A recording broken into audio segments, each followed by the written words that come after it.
నమస్తే, welcome to 99 TV. Iran America యుద్ధం ముగిసిందని అనుకోవాలా, లేకపోతే ఇక బలవంతపు వ్యవహారం నడిపించేసి ఇప్పటికి ఏదైనా పాజ్ ఇచ్చారా? ఎందుకంటే ట్రంప్ మాటల్ని వేడిని నమ్మలేం. ఇంకా బయట మూడో వ్యక్తి ఎవరో ఒకళ్ళు వచ్చి చెబితే కానీ మనకి దాంట్లో నిజాలు నిర్ధారించుకోలేని పరిస్థితి. ఈ అంశాలన్నింటి మీద సమగ్ర విశ్లేషణ అందించడానికి మనతో ఉన్నారు geo political affairs expert Suresh Kochattil garu. Suresh గారు నమస్కారం. వాసవ్ ముగిసిందని భావించాలా? ఇది యుద్ధం ఎట్లా అయిపోయిందంటే అంతులేని కథలాగా అయిపోయింది. ఎక్కడ ఆగుతుందో తెలియదు. దీనికి కారణాలు చాలా ఉన్నాయి. వాసుదేవన్ గారు చెప్పాలంటే, ఒకవైపు ప్రెసిడెంట్ ట్రంప్ ఏమో ఇది యుద్ధం అయిపోయింది మాట్లాడుకున్న సంతకం పెడుతున్నా అంటారు. ఇంకోవైపు ఏమో ఇరాన్ ఏమో అనట్లేదు. అదే అందుకనే అనుమానం వస్తుంది. వాళ్ళు మాట్లాడుతున్నంత ఒక ఏం చెప్తారు, క్రిప్టిక్ లాంగ్వేజ్లో మాట్లాడుతున్నారు. ఇక్కడ లేని టచ్ చేయకుండా మాట్లాడుతున్నారు. దీంట్లో మనం చూడాల్సిన చాలా ఉన్నాయి వాసుదేవన్ గారు. ఒక్కటి తర్వాత ఒకటి తీసుకుందాం మనం. ఒకటి, ప్రెసిడెంట్ ట్రంప్కి ఆయన 80వ బర్త్డే ఉండే నిన్న, 80th బర్త్డే. చాలా పెద్ద సెలబ్రేషన్ నడిచింది నిన్న వైట్ హౌస్ బయట. అది దాంతోపాటు ఆయన ఒక అనౌన్స్మెంట్ చేయాలనుకున్నారు, చేశారు కూడా. ఇది యుద్ధం ఆపేశాను నేను, ఇది యుద్ధం మొదలుపెట్టింది ఆయనే, క్రెడిట్ తీసుకుంటాను, ఆపాను నేను అని చెప్పేసి. ఇది ఎట్లా అయిపోయిందంటే, నేను ఒకరిని కొడితే మళ్ళీ నేనే అది కొట్టడం బంద్ చేస్తే నేను కొట్టడం బంద్ చేస్తే అయిపోయింది, యుద్ధం అయిపోయింది. అట్లా అయిపోయింది. ఇరాన్ వెళ్ళి కొట్టాడు, ఓకే, ఇరాన్ రిటర్న్ కొట్టారు, ఓకే, ఆయన మీద కాకుండా మిగతా వాళ్ళ మీద కొట్టారు. అంతా అయిపోయిన తర్వాత అన్ని యుద్ధం అయిపోయింది, నేను ఆపేస్తున్నాను, ఇరాన్ మీరు ఆపేసేయండి అంటున్నారు. ఇది నడుస్తుంది అనమాట. ఆయనకు ఒక పర్సనల్ ఈగో ఇష్యూ ఉంది. యుద్ధం ఎట్లన్నా ఆపాలి. ఎందుకు మొదలు పెట్టారో ఆయనకే తెలియదు, ఎక్కడ ఆపాలని ఆయనకి తెలియదు. సో సొల్యూషన్ ఏంటి ఇప్పుడు? ఎట్లన్నా యుద్ధం ఆపకపోతే మిడ్ టర్మ్ పోల్స్ ఎఫెక్ట్ అవుతుంది, ఆయన పొలిటికల్ కెరియర్ పోతుంది, మిగిలిన పొలిటికల్ కెరియర్ పోతుంది. అది కాకుండా వాళ్ళ పార్టీకి కూడా చాలా మటుకు నష్టాలు వస్తాయి. అమెరికన్ ప్రజల్లో 70% మంది యుద్ధాన్ని నచ్చట్లేదు.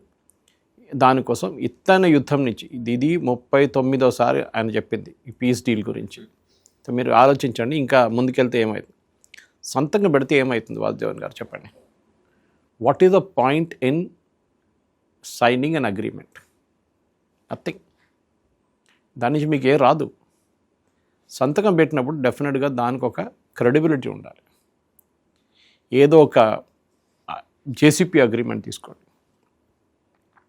ఇది ప్రెసిడెంట్ ఒబామా టైంలో సైన్ చేసిన అగ్రిమెంట్ 2015లో. 2 సంవత్సరాలు టెక్నికల్ నెగోసియేషన్స్, 2 సంవత్సరాలు పట్టుకుంది టెక్నికల్ నెగోసియేషన్, యురేనియం గురించి, ఎక్కడ ఏంటి దాని గురించి. ఇప్పుడు ఈ ఒప్పందంలో Russia, China, France, Germany and 5 security council members ఉన్నారు, పర్మనెంట్ మెంబర్స్, ఓకే, జపాన్. వీళ్ళందరూ ఉండి, దాంతోపాటు మిగతా America and of course Iran and International Atomic Energy Agency, United Nations, వీళ్ళందరూ సంతకం పెట్టారు. అంటే క్రెడిబిలిటీ వచ్చింది దానికి. ఇప్పుడు వీళ్ళిద్దరు కూర్చొని సంతకం పెడితే ఏం క్రెడిబిలిటీ ఉంటుంది? రేపు ఒకటి బ్యాక్అవుట్ అయిపోతే అయిపోయింది కదా. ఎవడైనా ఎందుకు దాన్ని కాన్ఫిడెన్స్లో తీసుకుంటారు? ఫస్ట్ ఆఫ్ ఆల్ అది అగ్రిమెంట్ ఉండే, ఇది మెమరాండం ఆఫ్ అండర్స్టాండింగ్ ఉంది. ఈ ఎంఓయూలు అంటే చాలా డేంజరస్. బహుశా దీనికన్నా ముందు కూడా చెప్పుంటాను నేను. మన దగ్గర ఈ కాన్ఫరెన్సెస్ నడుస్తున్నాయి, సమ్మిట్లు జరుగుతుంటాయి. దాంట్లో ఎవడో వచ్చి అంటాడు, నేను 50,000 కోట్ల పెట్టుబడి పెడతా అంటాడు. ఫుల్ సెలబ్రేషన్ ఉంటుంది నెక్స్ట్ డే పేపర్లలో. మన ముఖ్యమంత్రి కానీ, ఇప్పుడు రేవంత్ రెడ్డి అని కాదు, దానికి ముందు కేసీఆర్ ఉన్నప్పుడు కూడా షాల్ వేసి వాళ్ళకి మెమెంటోలు ఇచ్చి ఫోటోలు అండ్ రాత్రి విందు అన్నీ ఇస్తారు. కాన్ఫరెన్స్ అయిపోయిందో వాడు మాయమైపోతాడు, మళ్ళీ కనిపించడు మీకు, ఓకే, ఎక్కడ పోయినాడో తెలియదు. మళ్ళీ నెక్స్ట్ ఇయర్ సమ్మిట్కి వస్తాడు, నెక్స్ట్ ఇయర్ మళ్ళీ వస్తాడు, ఓకే, ఎందుకంటే 2 రోజులు 3 రోజులు ఫ్రీ తిండి వస్తారు. ఏమైంది అది ఏమైంది ఎంఓయూ సైన్ చేశారంటే, అది మార్కెట్ మారిపోయింది, కొంచెం ప్రాబ్లం ఉంది. సో దానికోసం కొత్త ప్రాజెక్ట్ తీసుకొస్తాం, ఇంకో 50,000 కోట్లు పెడతారు ఇంకో ప్రాజెక్ట్ మీద. ఇది ఎంఓయూస్ లీగల్ శాంక్షన్ లేదు ఎంఓయూకి, ఓకే, అట్లీస్ట్ భారతదేశంలో లేదు. వీళ్ళు ఇప్పుడు పెట్టబోతున్న అదే కదా. It's only a memorandum of understanding. మనం ఇద్దరు కూర్చొని understanding, we have come to an arrangement, okay. ఇప్పుడు దీంట్లో ప్రాబ్లం ఎక్కడ వస్తుందంటే, ప్రెసిడెంట్ ట్రంప్కి ఆయన ఈ మిడ్ టర్మ్ పోల్స్ గెలవాలంటే, అంటే వాళ్ళ పార్టీ గెలవాలంటే, ఇది ఒక చాలా ఇంపార్టెంట్ రీజన్. దానికి కారణం మెయిన్గా స్ట్రెయిట్ ఆఫ్ హార్మస్. ఇరాన్ దగ్గర ఉన్న అన్నిటికంటే పెద్ద వెపన్ ఇప్పుడు న్యూక్లియర్ వెపన్ కాదు, స్ట్రైట్ ఆఫ్ హార్మస్. ప్రెసిడెంట్ ట్రంప్ ఏం చెప్తున్నారు ఇప్పుడు, నేను స్ట్రైట్ ఆఫ్ హార్మస్ ఓపెన్ చేపించేసాను. ముందు ఓపెనే ఉండే కదా, ఫిబ్రవరి 27 అది ఓపెనే ఉండే. మళ్ళీ మీరు ఏం చేశారు కొత్తది, మీరు తాళం వేసిన దాన్ని మళ్ళీ తాళం తీసేశారు, అంతే కదా. మీరు యుద్ధం ఏమైంది, యుద్ధం ఆ గురించి అడుగుతున్నారు అందరూ. దాంతో ఆయిల్ ప్రైసెస్ పెరిగింది, గ్యాస్ ప్రైసెస్ పెరిగింది, ఫెర్టిలైజర్ ప్రైసెస్ అన్నీ పెరిగింది. దాంతోపాటు షిప్స్ అన్ని స్టక్అప్ అయిపోయినాయి, మొత్తం మ్యారిటైమ్ ట్రాఫిక్ ఆగిపోయింది.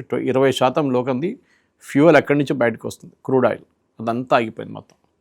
ఎవరు తప్పు, మీరు ఇజ్రాయెల్ తప్పని చెప్పొచ్చు, కానీ ఇజ్రాయెల్కి ఒక ఐడియా ఉండే ఏం చేయాలని చెప్పి. ట్రంప్కి ఐడియా లేదు. వాడి వాళ్ళు ఇద్దరు చెప్తారు ఇప్పుడు ఉండడండి ఇజ్రాయెల్. ఎందుకంటే ట్రంప్కి ఇరాన్తోనే ఉన్న ఈగో ప్రాబ్లం ఏంటంటే, ఇప్పుడు దాకా ఉన్న యూఎస్ ప్రెసిడెంట్స్ ఏం చేయలేదు, నేనే చేసి చూపిస్తాను. ఇప్పుడు మనం చూద్దాం, ఆయన ఒబామా అగ్రిమెంట్ కన్నా బాగా ఇంకో జేసీపీ చేస్తాడా, చేయలేరు. ఎందుకంటే ఈ యురేనియం డీల్లో పక్కన పెట్టేశారు. ఇప్పుడు మెమరాండమ్ ఆఫ్ అండర్స్టాండింగ్లో లాస్ట్ డిస్కస్ చేద్దాం మనం, ఓకే, అప్పుడు చూసుకుందాం. నో న్యూస్, ఇది ప్రాబ్లం. వాసుదేవన్ గారు, ఒక అమెరికా ఇరాన్ తీసుకుంటే ఫస్ట్ ఏం ఆబ్జెక్టివ్ ఉండే యుద్ధానికి వెళ్ళినప్పుడు, రెజీమ్ చేంజ్. నేను ఈయన కొట్టేశాను, టాప్ లీడర్షిప్ పోయింది, కొత్త నేనే ఇంటర్వ్యూ చేస్తాను, నేనే కూర్చోబెడతాను, నేనే కిరీటం పెడతాను అన్నీ చెప్పాడు ప్రెసిడెంట్ ట్రంప్. ఏం జరిగిందా, అసలు ఏం జరగలేదు. దానికన్నా ముందు అక్కడున్న ప్రజల దగ్గర చెప్పారు మార్పు వస్తుంది, help is on the way, మీరందరు స్ట్రీట్స్లో వచ్చి ప్రొటెస్ట్ చేయండి. చేశారు, పాప 40,000 మంది పోయారు. వాళ్ళకేం జవాబు చెప్తాడు ట్రంప్, ఇప్పుడు దాని గురించి అసలు మాట్లాడలేదు. మీరెందుకు ఆ రోజు అట్లాంటి హామీ ఇచ్చారు, ఆ హామీ ఎందుకు ఇచ్చారు మీరు, అదే అడగాలి. మీ మాట విని 40,000 మంది చనిపోయారు, దానికి మీకు రిగ్రెట్ లేదా? మీరు ఆ రెజీమ్ దగ్గర అడగట్లేదు ఎందుకు, మీరు ఎందుకు చంపారని అడిగారు ఇవాళ దగ్గర, దమ్ముంది అడగడానికి లేదు. వాడు అంటాడు, ఓకే రేపటి నుంచి మేము మాట్లాడడం మీతో అని అంటారు. ఇది ప్రాబ్లం. ప్రెసిడెంట్ ట్రంప్కి ఇంకో ప్రాబ్లం ఏంటంటే ఇజ్రాయెల్ వాళ్ళు సెక్యూరిటీ చూసుకుంటున్నారు. వాళ్ళకి ప్రాబ్లం హెజ్బుల్లాతోని, వాళ్ళకి ప్రాబ్లం హూతీలతోని, వాళ్ళకి ప్రాబ్లం హమాస్తోని, ఇప్పుడున్న మెయిన్ ప్రాబ్లం హెజ్బుల్లాతోని. ఇరాన్ ఏమో దీనికి లింక్ పెడుతున్నారు, నా ప్రాక్సీలకు కూడా ఇది ఇవ్వాలి, ప్రొటెక్షన్ ఇవ్వాలి, మీరు అక్కడ కూడా సీజ్ ఫైర్ ఉండాలి. ఎందుకంటే మీ జాగ్రఫీలో లేదు అది. మీరే అన్నారు మేము దాన్ని సపోర్ట్ ఏం చేయట్లేదని, మళ్ళీ మీరెందుకు వాళ్ళు సపోర్ట్ ఇస్తున్నారు? మీరు వాళ్ళ బ్యాటిల్ వాళ్ళు కొట్లాడుకుంటారు, వాళ్ళు చూసుకుంటారు, మీకేం ప్రాబ్లం అయింది? అంతే కదా. ఆబ్వియస్లీ మీ సపోర్ట్ ఉంది అక్కడ, మీ ఆయుధాలు ఇస్తున్నారు, డబ్బులు ఇస్తున్నారు, దానికోసం మీరు ప్రొటెక్ట్ చేయడం ట్రై చేస్తున్నారు. అదొక ఇండిపెండెంట్ కంట్రీ లెబనాన్, వాళ్ళ ప్రెసిడెంట్ ఉంది, వాళ్ళ ప్రైమ్ మినిస్టర్ ఉంది, వాళ్ళు చూసుకుంటారు. మీకేం పోయిందంటే అక్కడ వాళ్ళు అడిగితే ఇంకో మాట, వాళ్ళు ఆల్రెడీ సీజ్ ఫైర్ ఎప్పుడో చెప్పారు. అప్పుడు హెజ్బుల్లా ఏం చెప్పారు, సీజ్ ఫైర్ మేము పట్టించుకోమన్నారు. ఎవరు, Israel and Lebanon cease fire చేసుకున్నారు. మీరు ఒక టెర్రరిస్ట్ గ్రూప్ అక్కడ కూర్చున్నారు, హమాస్ లాంటిదే గాజాలో. గాజా ఒరిజినల్ కాదు, వాళ్ళు ఎక్కడి నుంచి వచ్చారు, పాలస్తీన్ అక్కడి నుంచి వచ్చి గాజాలో వచ్చి కూర్చున్నారు. అక్కడ ప్రజల్ని హెరాస్ చేయడం మొదలుపెట్టారు, టెర్రరిజం యాక్టివ్లో ఇజ్రాయెల్ కొట్టారు వాళ్ళు. ఇప్పుడు వాళ్ళు క్వైట్గా ఉన్నారు. ఇటువైపు హెజ్బుల్లా ప్రాబ్లం. సో ఇజ్రాయెల్కి ఏంటంటే, హెజ్బుల్లా ఎప్పుడు చూసినా వాళ్ళు నార్దర్న్ టెరిటరీ మీద మిసైల్స్ కొడుతూనే ఉంటారు. సో వాళ్ళని ఏదో ఒక రోజు ఫినిష్ చేశారని ఇజ్రాయెల్ ప్రజలకు కూడా అదే ఉంది. ప్రజలు కూడా అక్కడ ఉన్న ప్రధానమంత్రి కానీ, ఆపోజిషన్ లీడర్ కానీ, డిఫెన్స్ మినిస్టర్ ఏం చెప్తుంది, మీరు ఫినిష్ చేసేసారు, వీ విల్ బ్యాక్ యూ. ఏ ప్రజలు ఇట్లా చెప్పారండి? ఈవెన్ మన దేశం కూడా చేయరు. మన దేశంలో మోదీ గారు ఆపరేషన్ సింధూర్ చేస్తే ఒక 10% మంది ఉంటారు. ఎందుకు చేశారు? పాకిస్తాన్ ఇంత మంచి దేశం కదా, అమ్మన్కి ఆశ కదా, అదంటారు ఇదని. ఓకే, ప్రజలు మాట్లాడుకోవాలి మరి ఎందుకు అని చెప్పి. సో ఇక్కడ జరుగుతుంది ఏంటంటే, బేసిక్లీ అమెరికా దీని చెట్టన బయటపడడానికి ట్రై చేస్తున్నాం. ప్రెసిడెంట్ ట్రంప్ ఈ గిప్పులు అన్నీ తీసుకొని రేపు మాయమైపోతాడు అక్కడి నుంచి. ఒక 30 రోజుల లోపల కనిపించడు మళ్ళీ. జెరాల్డ్ ఫోర్డ్ ఇవన్నీ అన్నీ పోతాయి. ఇప్పుడు ఏం జరుగుతుందంటే, దీని తర్వాత ఎవడు కొట్టుకుంటాడో తెలియదు, మళ్ళీ బాంబులు వేస్తే తెలియదు. మళ్ళీ ఇదే, మార్క్ మై వర్డ్స్, ఏం జరుగుతుందో అదే జరుగుతుంది. ఇరాన్ ఇప్పుడు ఎందుకు కొంచెం వెనకకి దిగారు మరి మనం అర్థం చేసుకోవాలి. ఒకటి, వాళ్ళ దగ్గర డబ్బులు లేవు.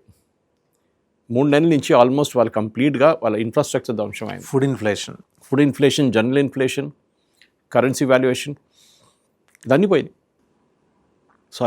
ఇప్పుడు ఇరాన్ ఏం చేస్తారు చూడండి, అది చాలా ఇంపార్టెంట్. ఇరాన్కి ఇప్పుడు కావాల్సిన డబ్బులు. సో వాళ్ళు ఏం చెప్పారంటే, మా అసెట్స్ మీరు సీజ్ చేసి పెట్టారు, దాంట్లో ఒక 26 బిలియన్ మాకు కావాలి. మాకు రీకన్స్ట్రక్షన్, ఇది మీరు బాంబు వేసి మొత్తం ధ్వంసం చేస్తున్న దాంట్లో మా బ్రిడ్జ్లు కానీ, మా పవర్ ప్లాంట్లు కానీ, మా డీసాలినేషన్ ప్లాంట్ కానీ, మా న్యూక్లియర్ ఇన్ఫ్రాస్ట్రక్చర్ కానీ దేని కొట్టారో అది మొత్తం రిపేర్ చేయండి. ఎంత? $300 బిలియన్. ఎవడిస్తాడు? ప్రెసిడెంట్ ట్రంప్ ఇవ్వడు. ప్రెసిడెంట్ ట్రంప్ ఏం చెప్పారు? సౌదీ అరేబియా, ఇరాక్, అటువైపు బహ్రెయిన్, కువైత్, ఖతర్, ఒమాన్ మీరందరూ కట్టండి బిల్లు. బాంబ్ చేసింది ట్రంప్, బిల్లు కట్టాల్సింది వాళ్ళు. వాళ్ళందరూ ఏం చేస్తారు? 50 బిల్లు వాళ్ళందరూ ఇరాన్ రీకన్స్ట్రక్షన్ సపోర్ట్ చేయాలి. సపోర్ట్ చేయాలి. Where this no other way.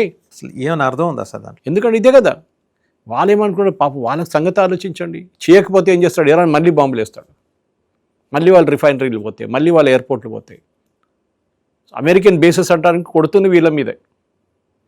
Americans వాళ్ళ పని వాళ్ళు చూసుకుంటున్నారు బేస్లో కూర్చొని. ఇరాన్ దగ్గర ఈ అడ్వాంటేజ్ ఒకటి ఉంది. అన్నిటికీ పెద్ద Trump card state of Hormuz. రెండవది వాళ్ళ దగ్గర ఉన్న న్యూక్లియర్ వెపన్. మూడవది వాళ్ళ మిసైల్. నాలుగవది వాళ్ళ ప్రాక్సీలు. ఇది వాళ్ళ దగ్గర. సో ఇరాన్ అనే ఒక దేశం మనం అర్థం చేసుకోవాలి, టెక్నికలీ వాళ్ళు చాలా సూపర్. అన్ని గల్ఫ్ కంట్రీస్ చూసుకుంటే టెక్నికలీ ఇరాన్ దగ్గర ఉన్న ఎడ్యుకేషన్ సిస్టమ్ కానీ, వాళ్ళ టెక్నికల్ క్వాలిఫికేషన్స్ ఉన్న వాళ్ళ దగ్గర ఇంజనీరింగ్ రాజ్యం చాలా హై క్లాస్. ఈవెన్ మెడికల్ కూడా వాళ్ళ health care one of the best in the world. Sir మన హైదరాబాద్ ఇంతకుముందు మీరే చెప్పారు, it's a replica of Isfahan. Hyderabad was built old city. మీరు వెళ్ళి పైనుంచి ఒక ఫోటో తీసుకోండి, ఏరియల్ ఫోటో తీసుకుని, it's exactly on the lines of Isfahan. మనకి ఎక్కడంటే, ఎందుకంటే ఇరానియన్స్ కదా, ఈ నిజాంలందరూ అక్కడి నుంచి వచ్చారు కదా.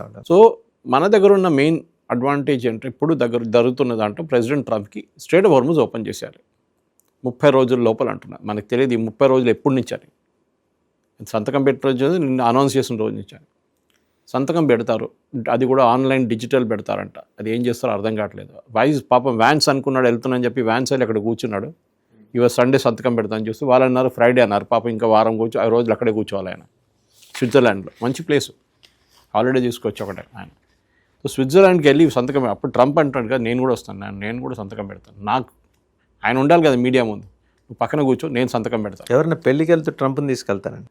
ఇది అదే జరిగింది ఇప్పుడు. సో రెజ్యూమ్ చేంజ్ లేదు, మిసైల్ డ్రోన్ టెక్నాలజీ అస్సలు పాయింట్లో డిస్కషన్ లేదు, మాట్లాడలేదు. ఓకే, ఈవెన్ డిస్కషన్లో లేదు, ఎంఓయూలో లేదంట. అది ఇజ్రాయెల్కు ఉన్న అన్నిటికంటే పెద్ద ప్రాబ్లం అది. పక్కనున్న చుట్టుపక్కల నేబర్స్కి అదే ప్రాబ్లం. వీరు డ్రోన్లతో మిసైల్తో కొడుతున్నారు. హెజ్బుల్లా, హమాస్, హూతీల గురించి ఏం లేదు. యురేనియం గురించి ఇప్పుడు కాదు, తర్వాత చూసుకుందాం. ఏముంది మళ్ళీ. సో మనం పాయింట్ బై పాయింట్ వెళ్దాం. ఇప్పుడు బయటికి రాలేదు ఇప్పుడు దాకా, కానీ చాలా మటుకు మీడియా హౌసెస్, అక్కడున్న న్యూయార్క్ టైమ్స్ కానీ, వాషింగ్టన్ పోస్ట్, వాల్ స్ట్రీట్ జర్నల్కి వీళ్ళు ఇన్ఫర్మేషన్ లీక్ చేశారు ఏం రాబోతుందని. రెండు వైపు నుంచి లీక్ చేశారు. ముందు అమెరికన్స్ లీక్ చేస్తే ఇరానియన్స్ అది కాదు కదా, మేము కూడా ఒక లిస్ట్ ఇస్తాం. ముందు నుంచే జరుగుతుంది. వీడు 10 ఇస్తే వాడంటాడు నేను 15. ఇరాన్ ఇచ్చిందండి, లేకపోతే వాడు IRGC వాళ్ళు? అదే వాళ్ళ దగ్గర 2-3 ఏజెన్సీస్ ఉన్నాయి. సో ఫస్ట్ పాయింట్ తీసుకుందాం, immediate and permanent cease fire across all fronts. 14 పాయింట్లు ఉన్నాయి, దాంట్లో ఒక పాయింట్ ఇది. ఏం చేస్తారు? Permanent cease fire across all fronts అంటే గల్ఫ్ ఏరియాలో మొత్తం, లెబనన్, హమాస్, గాజా, హూతీస్, యమన్. ఇప్పుడు చెప్పండి ఇజ్రాయెల్ ఎందుకు అంగీకరిస్తారు? ఇది వాళ్ళ ప్రాబ్లం వాళ్ళకుంది. ప్రాక్సీలకి కాపాడుకోవటం ప్రొటెక్షన్. ఆయన బెండేస్ ట్రంప్ అదే అంటున్నా, ఈ సరెండర్డ్, లిటరల్లీ సరెండర్ చేసేసారు. Most powerful army in the world, best army in the world అంటాడు. కానీ చూడండి పాపం, ఒక చిన్న ఏం చెప్తారు, ఒక వాళ్ళ దగ్గర ఉన్న 5% కూడా కెపాసిటీ లేదు ఇరాన్కి. వాళ్ళు తట్టుకున్నారు ఇన్ని రోజులు. వాళ్ళ దగ్గర ఏరియల్ ఫెసిలిటీస్ లేదు, వాళ్ళ దగ్గర యాంటీ ఎయిర్క్రాఫ్ట్ లేదన్నారు. మళ్ళీ మొన్న మీ హెలికాప్టర్ ఎట్లా కొట్టారండి?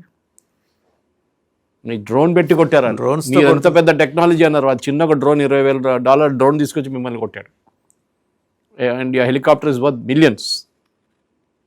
ఇదే అంటారా? సో అండ్ ప్రెసిడెంట్ ట్రంప్ దాన్ని కూడా లాజిక్ ఇచ్చాడు, చాలా చిన్న issue, not a major one. ఏది హెలికాప్టర్, మీ అపాషా హెలికాప్టర్ పడిపోయింది, మొత్తం ధ్వంసం అయింది. ఓకే, దాంట్లో 2 బయటపడ్డారు, కానీ నథింగ్ అంటే. అది కూడా ఇజ్రాయెల్ తిడుతున్నారు, మీరెందుకు బెయిరూట్ బాంబ్ చేశారు? ఇజ్రాయెల్ నిన్న అదే చేశారు. ఇజ్రాయెల్ చాలా స్మార్ట్.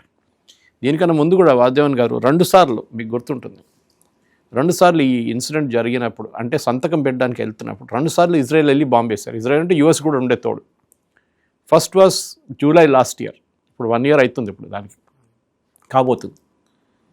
ఏం చేశారు? అప్పుడు వాళ్ళు రెడీగా ఉన్నారు సంతకం పెట్టడానికి. నెగోషియేషన్ ఒమాన్ అండ్ ఇరాన్కి వచ్చి నెగోషియేట్ చేస్తున్నారు జెనీవాలో. 27th February వేసేసారు బాంబ్ తీసుకొచ్చి. ఏది న్యూక్లియర్ సైట్స్ మీద బాంబ్ అని చెప్పారు. 12-day war. అంటే ఫైనలీ B2 బాంబర్స్ తీసుకొచ్చి బాంబ్ చేశారు. మొత్తం ఇరానియం కంప్లీట్లీ ఫినిష్డ్ అన్నారు. మళ్ళీ 6 నెలల తర్వాత అంటున్నారు Iran is very close to developing a nuclear bomb. మరి మీరే చెప్పారు యురేనియం మొత్తం పోయిందని, మళ్ళీ న్యూక్లియర్ బాంబ్ ఎట్లా తయారు చేస్తున్నారండి? That means your strikes are failed. ఇప్పుడు కూడా అంటాడు న్యూక్లియర్ డస్ట్ ఉంది వాళ్ళ దగ్గర, అదంతా కొండల కింద పడి మౌంటైన్స్ కింద పడింది. మళ్ళీ బాంబు ఎట్లా తయారు చేస్తారండి మౌంటైన్ కింద పడుకుంటే? You either say you have done it or you not done it. Okay, next one. US pledges non interfere in Iran's internal affairs. ఒకసారి సంతకం పెట్టిన తర్వాత మా దగ్గర వచ్చి రెజీమ్ చేంజ్ అని చెప్పకు, నువ్వు నీ పని చూసుకో అంతే, ఇక్కడ రాకు. ఆలోచించండి ఎంత పెద్ద ఇన్సల్ట్. దీనికన్నా ముందు మేము రెజీమ్ మార్చేస్తాం, మేము అది చేస్తాం, మేము వాళ్ళని కొట్టుపడేస్తాం. 47 సంవత్సరాల నుంచి టెర్రరిస్ట్ రెజీమ్ అని చెప్పిన ప్రెసిడెంట్ ట్రంప్ ఇప్పుడు బెండ్ అయ్యి సలాం కొట్టి వెళ్తున్నాడు. మేము మిమ్మల్ని వచ్చి ఏం చేయము. ఆలోచించండి. Nothing bigger insult then that. Naval blockade will be lifted in 30 days. దీనికి ఒక లింక్ ఉంది. స్ట్రేట్ ఆఫ్ హార్మూజ్ ఓపెన్ చేస్తే నేవల్ బ్లాకేడ్. ఇవాళ పొద్దున మళ్ళీ ఇరానియన్ స్టేట్మెంట్ వచ్చింది, మేము ఒమాన్తో మాట్లాడుతున్నాం to evolve a mechanism for Strait of Hormuz. షిప్లు ఎట్లా వెళ్ళాలని మేము చూస్తే టోల్ కలెక్ట్ చేయడం. ఈయనేమో టోల్ లేదన్నాడు. ఇప్పుడు ఇరాన్ ఏం చెప్పట్లేదు దాని గురించి, తర్వాత చూద్దాం. ఇప్పటికైతే మేము ఒమాన్తో మాట్లాడుతున్నాం, ఒక మెకానిజం షిప్స్ ఎట్లా వెళ్ళాలని మేము డిసైడ్ చేస్తాం. మళ్ళీ మీరు ఏమంటున్నారు, straight of Hormuz will be open immediately అన్నారు. సంతకం పెట్టగానే పోతుందంట. వీరు అంటున్నారు కాదు, 30 రోజుల తర్వాత చూద్దాం, విత్ ఇన్ 30 days. అండ్ ఇంకోటి సార్, ఒమాన్తో మాట్లాడుతుంటే ఇప్పుడు స్ట్రైట్ ఆఫ్ హార్మూజ్ నుంచి అలా కిందకి వచ్చి యూటర్న్ తీసుకోవాలి. కరెక్ట్. సో ఒమాన్ దగ్గర మళ్ళీ హౌతీలు కూర్చుంటారు అక్కడ. అది యెమెన్లో ఉన్నారు. They are sitting in Yemen, in the Red Sea వైపు, అటువైపు బాదల్ మందేపు ఉంది కదా, అటువైపు కూర్చున్నారు. ఇది కాదు Persian Gulf and Strait of హార్మూజ్లో కాదు. కానీ అక్కడ ప్రాబ్లం ఉంది. అక్కడ ఏం ప్రాబ్లం ఉంది వాళ్ళతోటి? ఇదే కదా, వీలే కదా, ఇరానే ప్రాబ్లం ఉంది అక్కడ. ఇరాన్తోనే ఇష్యూ ఉంది అక్కడ. ఇరానే దాని మీద షిప్ల మీద మిసైల్తో కొడుతున్నారు, డ్రోన్తో కొడుతున్నారు. Next one, oil US forces to withdraw around Iran. ఇది నాకు అర్థం కావట్లేదు, ఇది కొంచెం డీటెయిల్గా తర్వాత అర్థమవుతుంది. అరౌండ్ ఇరాన్ అంటే వాళ్ళ బేసెస్ ఉన్నాయి అన్ని దేశాల్లో, అక్కడ ఉన్న అన్ని దేశాల్లో బేసెస్ ఉన్నాయి ఇరాన్కి. ఇరాన్ కాదు, యుఎస్కి. Oman, Bahrain, Qatar, Saudi Arabia, UAE, అన్ని దేశాలు, ఈవెన్ జార్డన్. దాంట్లో బహ్రెయిన్ దగ్గర 5th ఫ్లీట్ ఉంది, నేవీ. మిగతా అంతా ఎయిర్ ఫోర్స్, ఆర్మీ యూనిట్స్ ఉన్నాయి. విత్డ్రా చేయంటే వాళ్ళందరినీ విత్డ్రా చేయాలన్నా కాదు, వాళ్ళు చేయరు. ఎందుకంటే ఆ రెజీమ్లో పడిపోతే రేపు. సౌదీ అరేబియాలో యుఎస్ లేకుంటుండే, యుఎస్ ఫోర్సెస్ లేకుంటుండే, వాళ్ళ బేసెస్ లేకుండా మీరు ఆలోచించడం పరిస్థితి అట్లా. ఒసామా బిన్ లాడెన్ అక్కడ ప్రెసిడెంట్ అయిపోతుండే. అవును, అంతే కదా. ఎందుకు పెట్టుకున్నారంటే ఎవడో వచ్చి మా మీద బాంబు వేసి మమ్మల్ని, ఫ్యామిలీ కదా అంతా కనీసం మొత్తం ఫ్యామిలీని కొట్టేస్తారు నేపాల్లో చేసినట్లు. ఎవరు ఉండరు, ఏం చేస్తారు అప్పుడు? That is the problem. Next, oil and petrochemical sanctions to be lifted. అంటే ఇరానియన్ ఆయిల్ అమ్ముకోవచ్చు, మీరు ఏం కావాలంటే చేసుకోండి. ఎనీవే చైనాకి అమ్ముతారు వాళ్ళు, 90% వాళ్ళ మొత్తం స్టాక్ వాళ్ళు చైనాకి అమ్ముతారు. అది ఎందుకంటే శాంక్షన్ రిజీమ్లో ఉండే అప్పుడు, దానికోసం. ఇప్పుడు ఇరాన్ స్మార్ట్ అయిపోతారు. $40 అమ్మారు వాళ్ళు ఆయిల్ చైనాకి. ఓకే, ఇప్పుడు మార్కెట్లో 86 నడుస్తుంది. ఇవాళ తగ్గింది 4%. 80 పెట్టుకోండి లాస్ట్లో. ఇరాన్ అంటారు ఇప్పుడు చైనా దగ్గర, సారీ బాస్, అప్పుడు బాగానే ఉండే, అప్పుడు ప్రాబ్లం ఉండే, దానికోసం మేము 40 ఇచ్చాం మీకు, పని చేయొచ్చు, ఇప్పటి నుంచి మనం 60-70 పెట్టుకుందాం అంటారు. చైనా కోపం వస్తుంది. మనతో అదే జరిగింది రష్యాతో. మన రష్యా దగ్గర నుంచి, రష్యాకి బ్యాన్ ఉన్నప్పుడు మన $40 ఇచ్చాడు రష్యా మనకి. కానీ మూమెంట్ యూఎస్ వాళ్ళ శాంక్షన్స్ లిఫ్ట్ చేశారు టెంపరీగా 1 monthకి, రష్యా దాన్ని $70 చేసేసారు మనకు కూడా. అప్పుడు మనం అడిగాం దీనికన్నా ముందు 40 తీసుకు, కరెక్టే, కానీ మార్కెట్ పెరిగింది కదా రేటు, మాకు కూడా 100 నడుస్తుంది, మేము 70 ఇస్తున్నాం కదా మీకు, డిస్కౌంటే కదా అప్పుడు కూడా అంటారు. సో ఇదొకటి. So basically oil and petrochemical sanctions lift చేస్తే ఇరాన్కి ప్రతిరోజు $140 million, $500 million అంటున్నారు. We don't know the actual figure. Revenue రావడం మొదలు పెడుతుంది. వాళ్ళకి డబ్బులు కావాలి, డెస్పరేట్గా కావాలి. వాళ్ళ దగ్గర డబ్బులు లేవు. వాళ్ళు నేను చెప్పాను చూడండి, శాంక్షన్స్ పెట్టి మొత్తం వాళ్ళ కరెన్సీ మొత్తం తీసేస్తారు. They have no money left. Okay, అదొకటి. 300 billion రీకన్స్ట్రక్షన్ ప్లాన్ మీకు చెప్పాను, అదొకటి. 60 రోజుల దాకా న్యూక్లియర్ గురించి మనం మాట్లాడుదాం. దాని తర్వాత ఈ లోపల డెవలప్ చేయడం అంత ఈజీ కాదు. ఇది ఏదో శివకాశీలో పటాకాలు తయారు చేసే కాదు, ఇది టైం పడుతుంది. దీనికంతా ఇట్ టేక్స్ ఇయర్స్. మన దగ్గరే పోఖ్రాన్ చేసి ఎన్నిసార్లు టెస్ట్ చేసిన తర్వాత మనకి న్యూక్లియర్ వెపన్స్ ఇప్పుడు మన దగ్గర ఉంది. న్యూక్లియర్ వెపన్ అంటే యురేనియం తీసుకొచ్చి పెట్టడం కాదు. You have to first develop a capacity for it to explode at that particular temperature, ప్యూరిటీలో. దాని తర్వాత దాన్ని ఒక వెపనైజ్ చేయాల్సి వస్తుంది, దాన్ని వెపన్లో కూర్చోబెట్టి పంపించాలి మళ్ళీ, అది అప్నే ఆప్ వెళ్ళదు అది. So you have to put a weapon along with that, దాని నుంచి డెలివర్ చేస్తుంది అనమాట. సో 60 రోజుల దాకా 60 days talk on nuclear issues and sanctions relief. దాని తర్వాత ఇరాన్ అంటాడు సారీ మా న్యూక్లియర్ మాది, ఏం చేసుకుంటారు మీరు? ఎంఓయూ సైన్ చేసాం కదా, ఎంఓయూ కదా అదేంటి MoU, nothing, it's not an agreement. It's not an agreement. Okay, అప్పుడు దాకా వీళ్ళు ఎక్కడ వెళ్ళిపోయి ఉంటారు, ప్రెసిడెంట్ ట్రంప్ అంటాడు నాకేం తెలియదు ఎవడగా వెళ్ళి కొట్లాడుకోండి, అది అయిపోయింది, నా రోల్ అయిపోయింది అంటాడు. ఇది problem. Iran reaffirms commitment to nuclear non proliferation treaty. ఇది ఒక మంచి పాయింట్, కానీ ఇది వాళ్ళు చేయరు. నాన్ ప్రొలిఫరేషన్ అంటే ఇరాన్ మూడో దేశానికి అమ్మడం లేకుంటే కొనడం, మూడో దేశం నుంచి కొంటాం. ప్రెసిడెంట్ ట్రంప్ ఆల్రెడీ అన్నారు, మీరు అన్నారు కరెక్టే, మీరు ప్రొడ్యూస్ చేయరని, మీరు కొంటే అక్కడ నార్త్ కొరియా ఉన్నాడు కదా, వాడు మార్కెట్ ఉంది, సూపర్ మార్కెట్ వాడి దగ్గర, వాడు అమ్మితే మీరు కొనుక్కుంటారా వాడి దగ్గర? కిమ్ జాంగ్ ఉన్ లేదన్నారు, వీ వోంట్ బై. యాక్చువల్లీ ఇరాన్లో అయోతలో ఖొమేని ఉన్నప్పుడే ఒక ఫత్వా రిలీజ్ చేశాడు, that we will never develop a nuclear weapon. వాళ్ళ ఖురాన్లో ఏదో ఉందంట ఇన్ఫరెన్స్ ఒకటి, మాస్ కిల్లింగ్ గురించి జరగకూడదు, అట్లాంటి ఏం తయారు చేయకూడదు ఆయన అప్పుడే చెప్పారంట. ఇరాన్ ఇప్పుడు కూడా అదే అంటున్నారు, మేము న్యూక్లియర్ వెపన్ తయారు చేయట్లేదు, మాకు ఖొమేని గారు ఫత్వా ఇచ్చారు, న్యూక్లియర్ వెపన్ అని చెప్పలేదు, కానీ అట్లాంటిది ఏం తయారు చేయకూడదు, వెపన్స్ ఆఫ్ మాస్ డిస్ట్రక్షన్ లాగా. కానీ దే డూ అబైడ్ బై కదండి, ఒకసారి వాళ్ళ రిలీజియస్ సుప్రీం లీడర్ ఇస్తే. అది ఒకటే కాదు వాసుదేవన్ గారు, ఆ 3 సంవత్సరాలు 2015 నుంచి 2018 దాకా ఈ జేసీపీ అగ్రిమెంట్ అప్పుడు ఇరాన్ చాలా స్ట్రిక్ట్గా ఫాలో అవుతారండి వాళ్ళు. అంటే ఎందుకంటే ఐఏఏ ఇన్స్పెక్షన్స్ ఉండే, కెమెరాస్ ఉండే, హై రెజల్యూషన్ కెమెరాస్, ఏం చెప్తారు, ప్రతి రష్యా కానీ చైనా కానీ అందరు చూస్తూనే ఉన్నారు. మేము కూడా సంతకం పెట్టాము, గుర్తుపెట్టుకోండి, మాది ప్రాబ్లం ఉంటుంది, మా ఇమేజ్ పోతుంది మీరు చేస్తే, అందరు ప్రెషర్ ఉండే వాళ్ళ మీద. ఇప్పుడు ఒక్కరే యూఎస్ ఒక్కరే ఏం చేసుకుంటారు, యూఎస్ ఎవరిని ఇన్వాల్వ్ చేయడానికి రెడీగా లేరు, రష్యాని ఇన్వాల్వ్ చేయరు, చైనాని ఇన్వాల్వ్ చేయరు. మళ్ళీ మీరు ఎవరు వస్తారు మీకు? రేపు ఇరాన్ వైలేట్ చేస్తే మీరే కూర్చొని అక్కడ ఏడుపు ఉంటుంది, మీరు కూర్చొని ఏడుస్తారు మీరు, అరే చూడు వాడు నేను చెప్పింది పట్టించుకోవట్లేదు ఇప్పుడు అంటే ఏం చేసుకోవాలి, నీ ప్రాబ్లం అది. Okay, 24 billion in Iranian funds to be release. నా ఈ ఫండ్స్ చాలా మటుకు ఇరాన్ దగ్గర నుంచి అమెరికా సీజ్ చేసుకున్న ఫండ్స్, అది చాలా కంట్రీస్లో ఉంది, మన దగ్గర కూడా ఉంది, మన బ్యాంక్లో పడుంది, అదంతా అమెరికా ఫ్రీజ్ చేసి పడేశారు. ఇప్పుడు దాన్ని రిలీజ్ చేయమంటున్నారు, $26 billion. ప్రెసిడెంట్ ఒబామా $400 million ఇచ్చాడు జేసీపీఓ సైన్ చేసిన తర్వాత, అది కూడా ఇంప్లిమెంటేషన్ తర్వాత. దాని మీద గగ్గోలు పెట్టాడు కదండి, దానికి ఇంత పెద్ద గొడవ చేశాడు ఈయన. ఇప్పుడు $26 billion. అది కాకుండా ఈ నేను చెప్పాను చూడండి, $300 billion వీళ్ళతో కాంట్రిబ్యూషన్ చేపిస్తున్నాడు. దాంట్లో ఆల్రెడీ నిన్న యూఏఈ రిలీజ్ చేశారంట. దానికోసం చూడండి, UAE, Saudi Arabia and Khattar, వీళ్ళు 3 దేశాల మీద దాడి చేయలేదు లాస్ట్ 2-3 weeks. ఇరాన్ వీళ్ళందరూ పేమెంట్ ఇచ్చేస్తారు ఇరాన్కి, బాబు నా దగ్గర నుంచి $20 billion తీసుకో, వాళ్ళకి చిన్న చిల్లర అది, మా మీద బాంబులు అంటే ఇరాన్ రీకన్స్ట్రక్షన్ కోసం అనే పేరుతో మీరు కన్స్ట్రక్షన్ చేసుకోండి. ఇన్ఫ్యాక్ట్ యూఏఈ ఏం చేశారంటే $25 billion ఇచ్చారంట. $25 billionలో $10 billion వాళ్ళ దగ్గర సీజ్ చేసిన అసెట్స్ నుంచి ఇచ్చారు. అమెరికా పర్మిషన్ లేకుండా ఇచ్చేస్తున్నారు. ఆలోచించండి, శాంక్షన్ పెట్టారు, ఆ శాంక్షన్ పెట్టింది అమెరికా, అది పట్టించుకోకుండా ఇరాన్కి పేమెంట్ ఇస్తున్నారు. అది ఎట్లా ఇచ్చారో తెలియదు, ఎందుకంటే they are not in the SWIFT banking system. ఎట్లా ఇచ్చారో తెలియదు మనకి, బహుశా క్యాష్గా ఇచ్చేసి ఉంటారు. ప్రెసిడెంట్ ట్రంప్ చెప్పారండి, ప్లేన్లో పంపించారంట ఒబామా, క్యాష్ డాలర్లు పంపించారంట. అమెరికన్ మన హైదరాబాదీ లాంగ్వేజ్ ఏమో డాలరా బేజగతే. అట్లా ఈ ప్రాబ్లంలో ఇప్పుడు మిగతా $15 billion, $10 billion ఏమో మా దగ్గర ఉన్న అసెట్స్ మీ సీజ్ చేసి మీకు ఇచ్చేస్తున్నాం, మిగతా $15 billion సాఫ్ట్ లోన్గా ఇస్తున్నాం రీకన్స్ట్రక్షన్కి.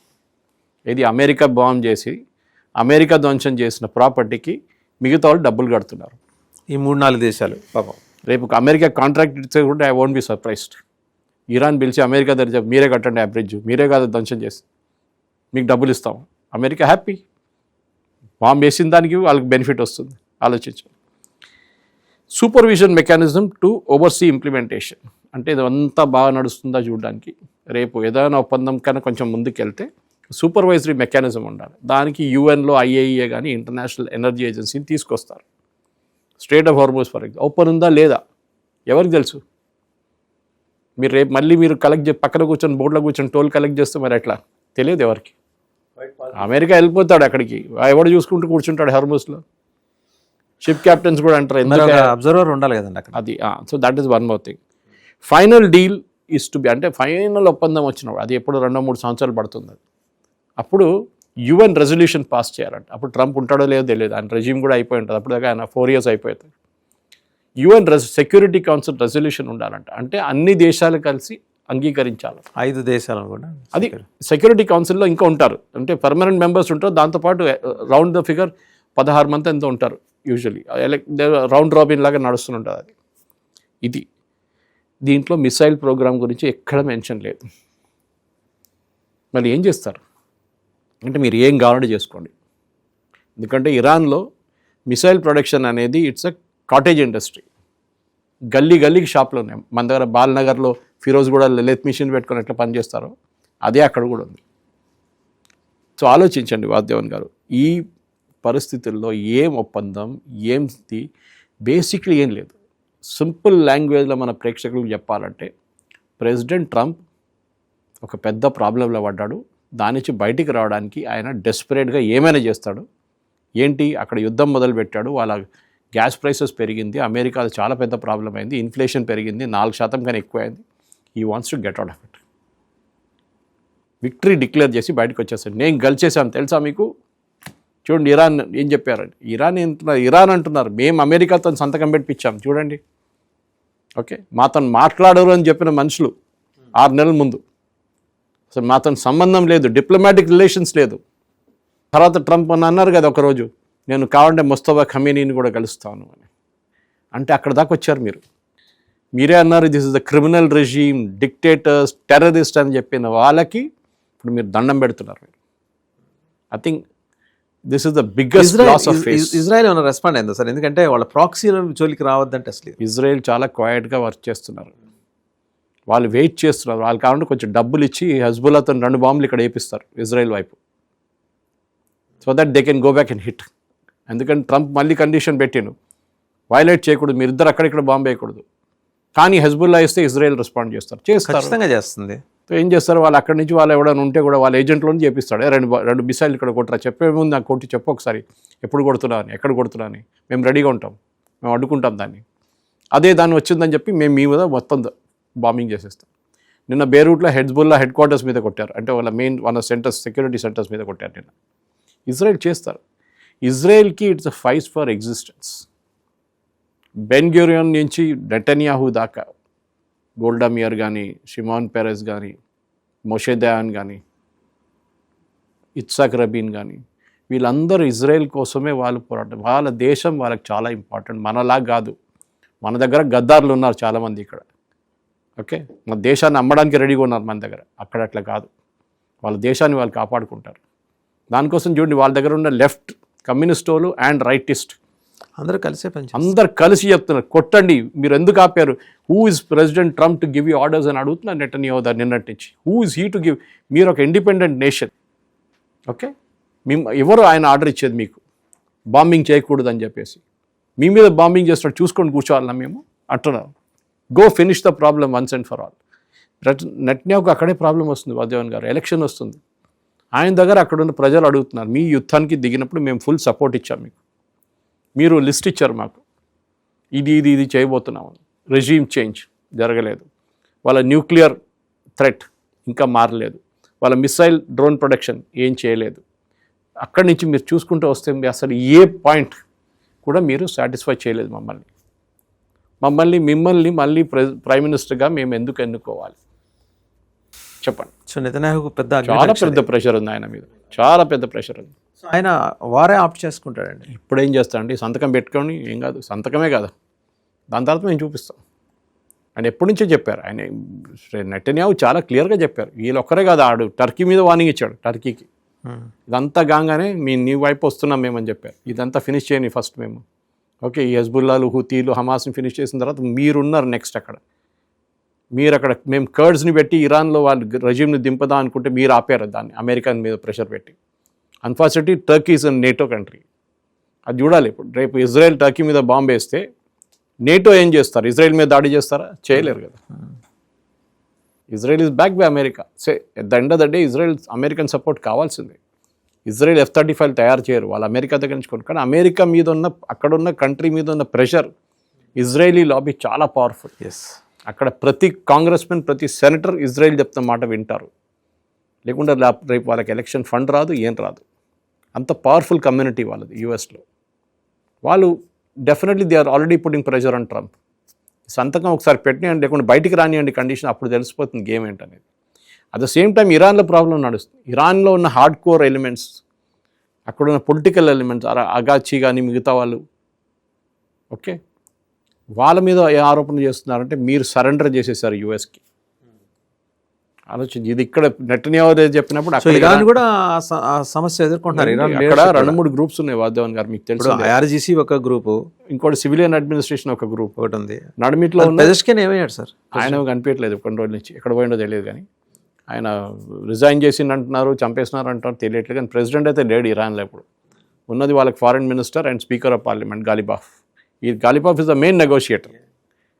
సో ఈ పరిస్థితి అగ్రెసివ్ లీడర్ కదండి ఒకప్పుడు స్పీకర్. సో ఇప్పుడు చూడండి, దే ఆర్ వెరీ గుడ్ నెగోషియేటర్స్. వాళ్ళకి తెలిసిపోయింది మాకు అన్నిటికంటే మాకు స్ట్రాంగ్, మా న్యూక్లియర్ బాంబ్ కాదు, అది తయారు చేయడానికి టైం పడుతుంది. ఇంకా మా దగ్గర ఉన్న స్ట్రెయిట్ ఆఫ్ హార్ముజ్, ఇప్పుడు దాకా స్ట్రెయిట్ ఆఫ్ హార్ముజ్ వెపన్ లాగా ఎవరు వాడుకోలేదు. సద్దాం హుసేన్ చేశారు ఒక టైంలో, కానీ మొత్తం ఈ డిడ్ంట్ క్లోజ్ ఇట్. దానికన్నా ముందు బ్రిటిష్ వాళ్ళు చేశారు 1953లో. అవును, ఓకే. కానీ అది కాదు ఇప్పుడున్న పరిస్థితి ఏంటి, ఆ టైంలో ఆయిల్ ఫ్లో అంత లేకుండే. ఇప్పుడు చూడండి మొత్తం ఆగిపోయింది. మన పెట్రోల్ ధరలు పెరిగింది, మన ఎల్పిజి పెరిగింది, మన షార్టేజెస్ రావడం మొదలైంది. ప్రతి దేశంలో 190 ఎంత ఉంది యునైటెడ్ నేషన్స్లో దేశాలు, అందరి మీద ఇంపాక్ట్ ఉంది, including America who produces 100% of their oil. వాళ్ళ ఆయిల్ వాళ్ళే ప్రొడ్యూస్ చేసుకున్నా కానీ వాళ్ళ రేట్ పెరిగింది. ఎందుకు? ఇంటర్నేషనల్ మార్కెట్తో మార్క్ చేస్తున్నారు. ప్రెసిడెంట్ ట్రంప్కి ఒక్కటే ఏమంటే ఎట్లయినా ఈ ఆయిల్ మార్కెట్ని కూల్ డౌన్ చేయాలి.